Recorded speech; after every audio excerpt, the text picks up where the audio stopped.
Message de Philippe Christori, évêque de Chartres, en ce vendredi 6 juin 2025. Qui est l'Esprit Saint promis par Jésus ? Dans 2 jours, nous célébrerons la fête de la Pentecôte. Cette fête juive date des temps très anciens et rappelle le don de la loi à Moïse sur le mont Sinaï, sous la forme de 10 commandements que Dieu grava sur 2 tables de pierre. C'est le jour de cette fête qu'advint la réalisation de la promesse faite par Jésus-Christ avant son départ définitif, par laquelle il annonçait la venue du Paraclet. Je le cite, « Quand viendra le défenseur, que je vous enverrai d'auprès du Père, lui, l'Esprit de vérité qui procède du Père, il rendra témoignage en ma faveur. » Les apôtres et les disciples, hommes et femmes, avec la Vierge Marie, se tenaient au Cénacle à Jérusalem, où ils priaient avec confiance.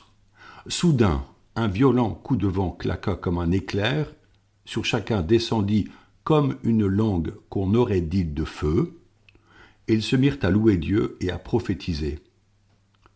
Tous furent remplis d'Esprit Saint. Ils se mirent à parler en d'autres langues, et chacun s'exprimait selon le don de l'Esprit. Leurs peurs s'évanouirent. Ils reçurent une force nouvelle pour sortir et annoncer la bonne nouvelle du salut accompli par Jésus. Pierre proclamait son nom et apportait une espérance nouvelle à son peuple, opprimé par les Romains et surtout sujet au péché. Depuis lors, l'Église prie le Saint-Esprit pour qu'il inspire le magistère, pour qu'il éclaire les communautés, qu'il nous unisse dans une parfaite communion. Au long des 20 siècles qui se sont écoulés depuis ces événements, les saints et les saintes sont ces disciples que l'Esprit a saisis et conduits pour que la bonne nouvelle soit répandue à toute nation.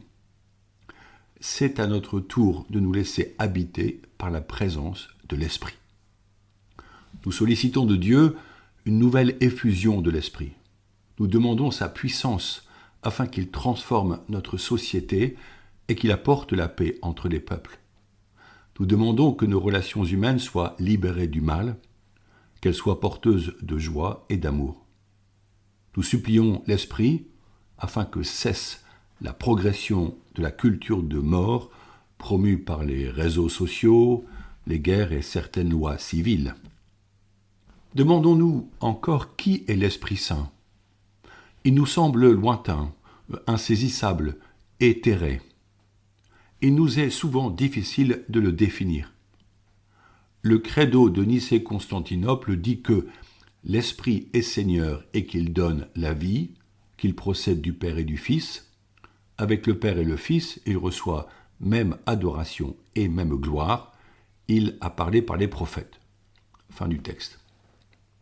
Cela pose la question du filioque, c'est-à-dire l'ajout au VIe siècle par l'Église latine de la mention « et du Fils » pour dire que l'Esprit procède du Père et du Fils, en latin « qui ex patre filioque procedit ».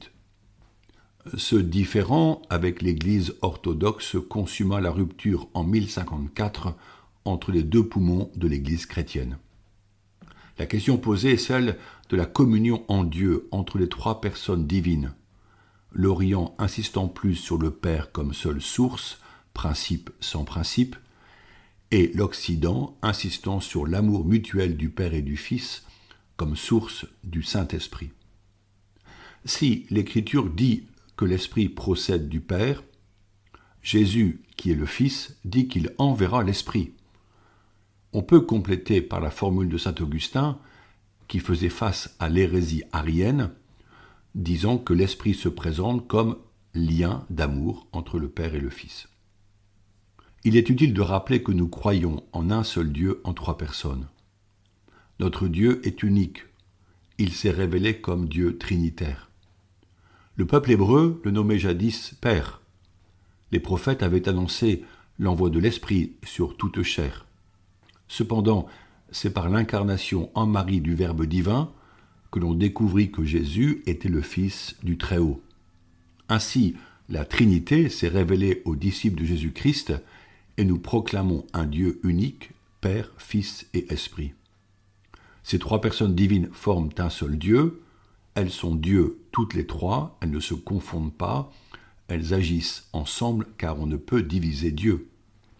Maintenant que Jésus est monté au ciel, c'est par l'Esprit que Dieu agit et soutient notre vie.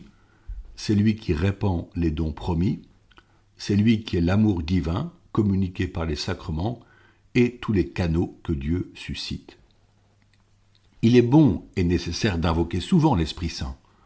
Les catholiques prient lors des messes ou dans leurs prières personnelles. Souvent, ils invoquent la Mère de Dieu, Marie, car depuis le chant du Magnificat et les nombreuses apparitions mariales, ils la reconnaissent médiatrice de tant de grâce. Elle nous semble proche par son humanité, elle est épouse et mère. Elle souffrit pour son Fils et elle reçut de lui tous les disciples comme nouveaux fils et filles. Marie nous aide à prier le Saint-Esprit. Sa vocation de mère du Sauveur s'est réalisée ainsi à la parole de l'archange Gabriel. L'Esprit Saint viendra sur toi et la puissance du Très-Haut te prendra sous son ombre. La vocation de Marie est de vivre sous la mouvance de l'Esprit, de se laisser habiter par lui en s'abandonnant parfaitement à son action. Son fiat a permis au Saint-Esprit de réaliser la promesse du salut par sa coopération. Comme Marie, chacun de nous peut se laisser envahir par l'Esprit en le sollicitant et en s'offrant à l'action divine pour le bien de tous et de l'Église. L'Esprit réalise en nous son œuvre d'amour. Il est une personne divine, toute spirituelle, que les artistes ont souvent erronément représentée à la manière d'une colombe. Il désire se faire connaître afin d'entrer en relation avec chacun, nous parler et nous inspirer. Nous pouvons lui parler comme on parle à un ami extrêmement cher. Les dons divins ne sont pas limités. Dieu passe par des voies multiples pour nous soutenir et certaines nous échappent absolument. Dieu souhaite faire connaître Jésus et sa parole. Pour autant, il n'abandonne pas ceux et celles qui n'ont pas reçu de l'Église la connaissance de sa venue et du salut.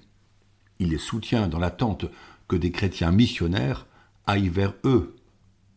Parmi les dons de l'Esprit, nous devons parler des charismes. Saint Paul développe de manière éminente l'existence des charismes dans sa première épître aux Corinthiens.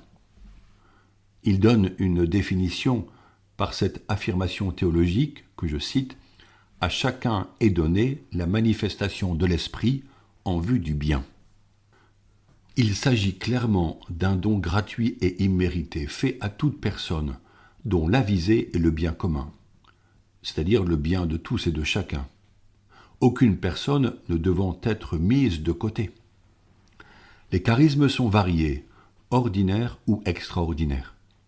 Parmi ces derniers se trouvent les charismes du chant en langue, les guérisons ou encore le charisme de prophétie, qui consiste à expliciter ce que l'Esprit dit de l'Évangile dans le temps présent.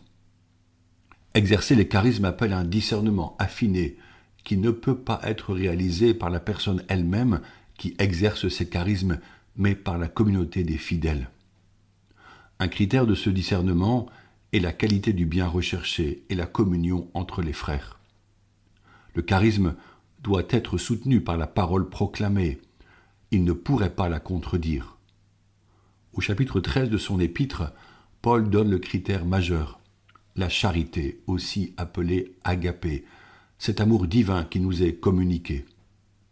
Sans amour, les prophéties, les paroles et les actes posés seraient vains et pourraient être même manipulés par le diable, toujours prompt à détourner le zèle des croyants pour sa cause maléfique. Ceux qui discernent doivent eux-mêmes avoir une vie spirituelle portée par une prière intense et quotidienne, afin de demeurer dans l'humilité et être pleinement au service de l'Église.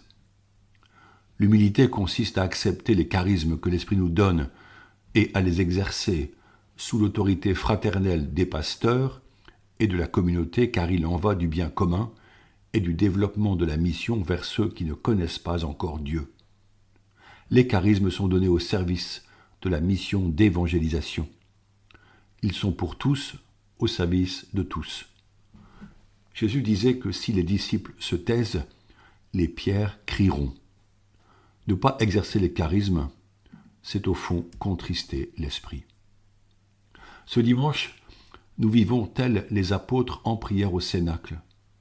Notre Cénacle, c'est notre communauté ecclésiale, notre mouvement ou encore notre maison. Quand nous prions ensemble et que nous demandons que l'Esprit vienne sur nous, nous sommes au Cénacle. Nous aurons de grands rendez-vous, particulièrement la vigile de Pentecôte à la cathédrale, qui rassemblera les fidèles du diocèse pour être renouvelés dans l'esprit. À cette occasion, près de 170 adultes seront confirmés. Viens, Esprit Saint, sur ton Église. Nous pourrons aussi nous retrouver en petits cénacles domestiques dans nos maisons et invoquer le Saint-Esprit en le suppliant de descendre sur nous, sur nos familles, sur nos équipes et sur nos mouvements ecclésiaux. Ayons la certitude que l'Esprit de Dieu guide l'Église et nous fait discerner le chemin à prendre. Offrons à l'Esprit notre cœur pour qu'il soit tel un réceptacle capable d'accueillir tous ses dons et consentant à être rempli de l'amour divin. Prions maintenant le Père d'envoyer son Esprit, puisque Jésus a dit « Si donc vous qui êtes mauvais, vous savez donner de bonnes choses à vos enfants, combien plus le Père du ciel donnera-t-il l'Esprit Saint à ceux qui le lui demandent ?» Fin de citation. Alors demandons-lui le Saint-Esprit.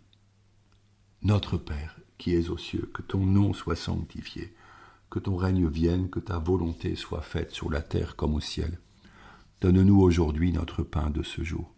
Pardonne-nous nos offenses, comme nous pardonnons aussi à ceux qui nous ont offensés. Et ne nous laisse pas entrer en tentation, mais délivre-nous du mal. Amen. Bonne journée à chacun de vous.